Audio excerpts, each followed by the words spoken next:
my shoulder.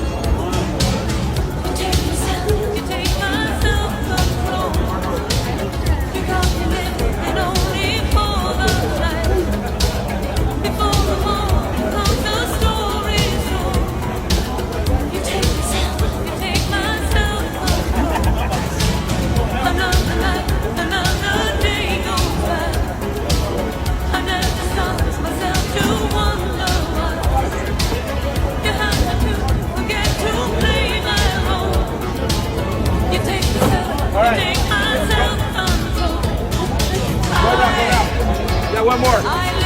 Go, go, go.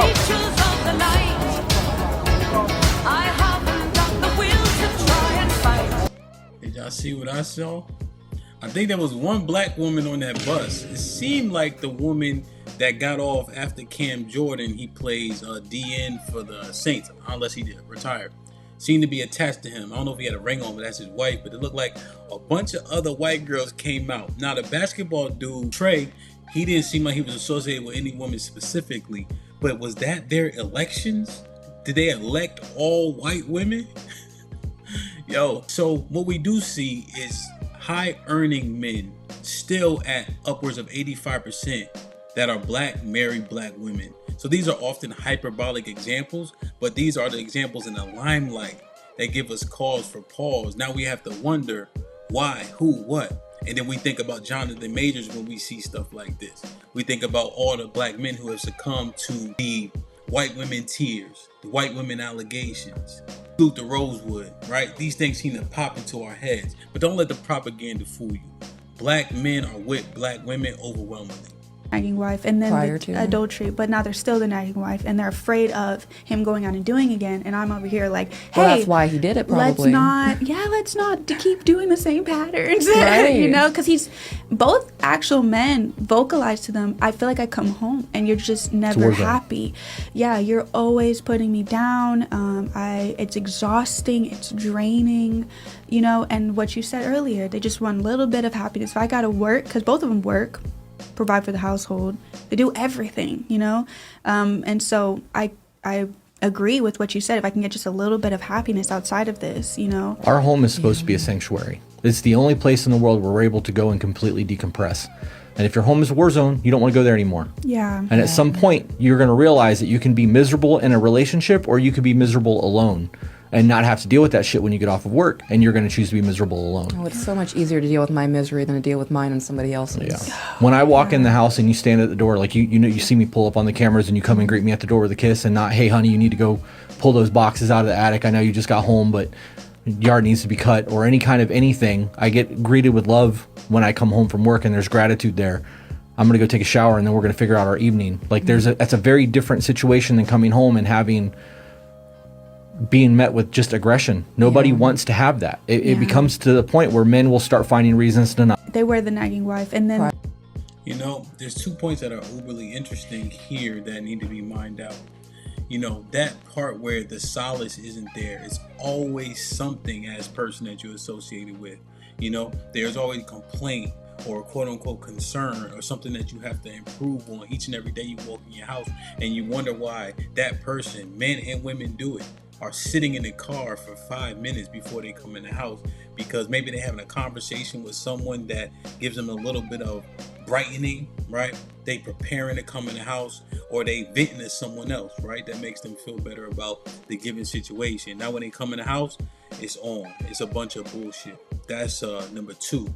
But the first point is this. So cheating, right? Oftentimes people get caught cheating, you know? But I think that there are several signs. There's behaviors that pushes somebody that way, or it could be their natural proclivity. But I think people are often like, damn, this shit sucks. Let me find solace elsewhere. I think that when that person gets caught cheating, they are automatically the culprit.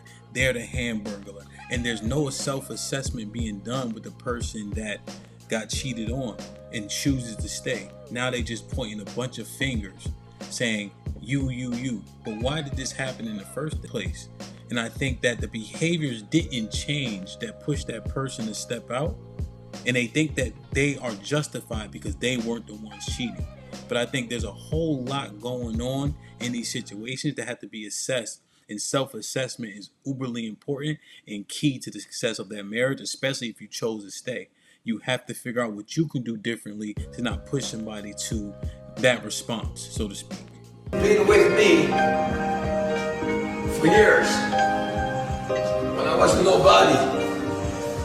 When I was driving taxi and I stole food in the market because I didn't have any money. I even stole my first birth test where we find out she was pregnant with Christopher in her tummy.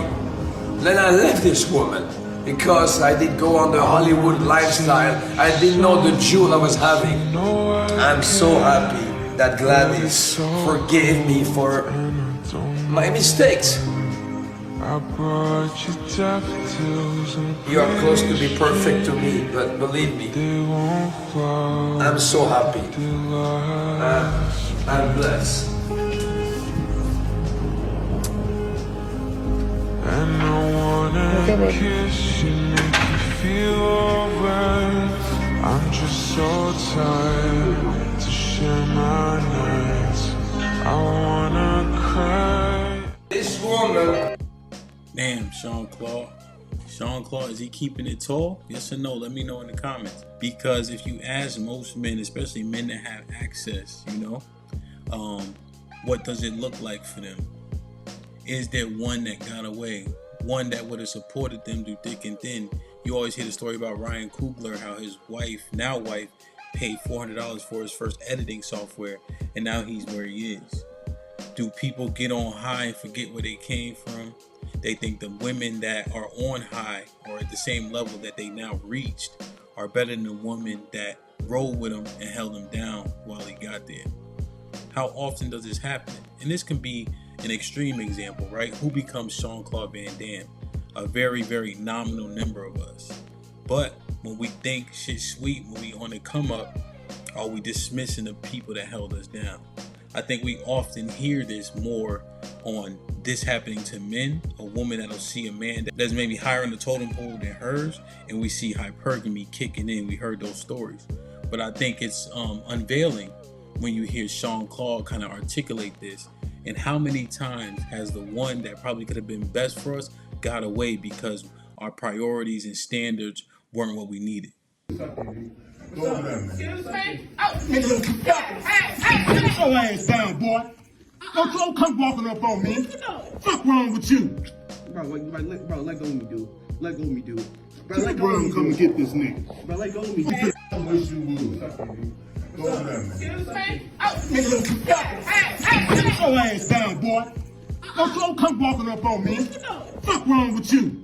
Bro, let go of me, dude. Let go of me, dude. Bro, Let go of me, come and get this nigga. Alright, so the one thing, I think the security guard is on point. And the boy seemed like he on the spectrum. Let go of me, dude. Like, shut up. So I think he walked up on security guard. Security guard has every right to snatch him up. They sat him in a chair. So I think his actions are justified there. I think the come get this nigga now lowers his level of decorum, right? It lowers his level of professionalism that now exposes him to being angry in this situation, But if somebody approaches you, you don't know what they're gonna do. They get in proximity of arm's reach. You should be allowed to punch them in their shit. But I think him knowing as a kid, he grabbed them up, yoked them up, like we all should and needed at this age, slammed them in the chair, and say, don't ever do that against no grown man. And that's a fact though. Kids be getting too big for their britches. I think that this little boy, something ain't totally right, but his dad need to be yoked up too. Point blank period, because there's no way, unless your child has authorization from you to be walking up on a grown man, especially in a weird situation like this at the school, his daddy need a reprimand. That's a fact though. One more person starts a podcast about relationships that ain't in one, I'm gonna scream.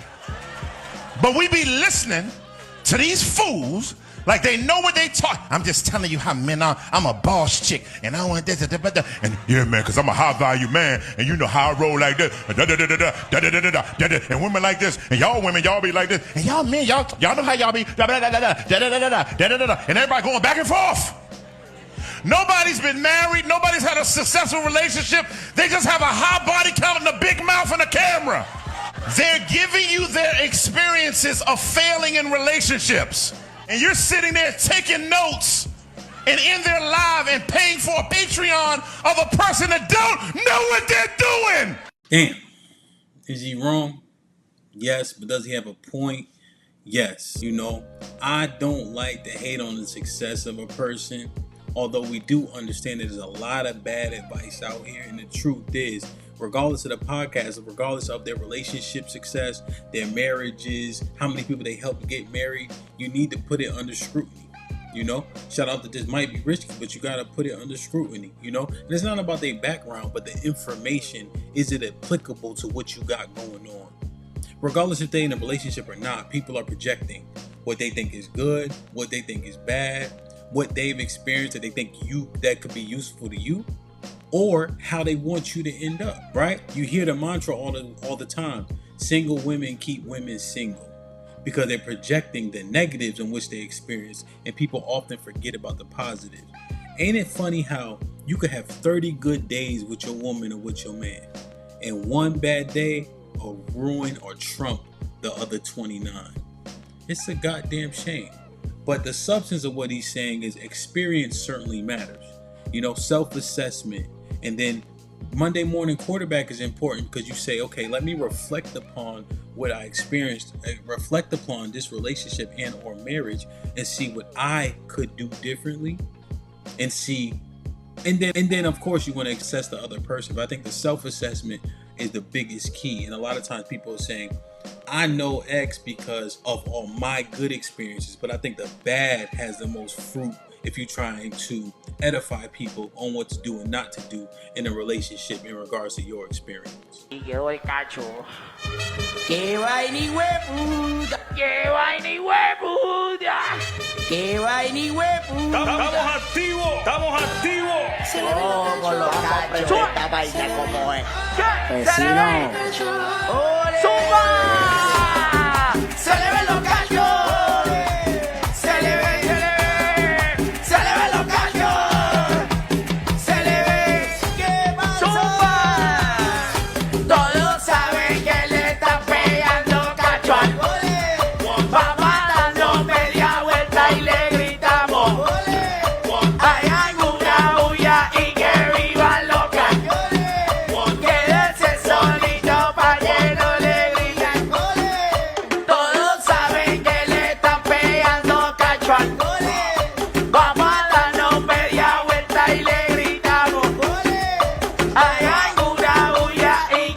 This is diabolical. This is nasty work.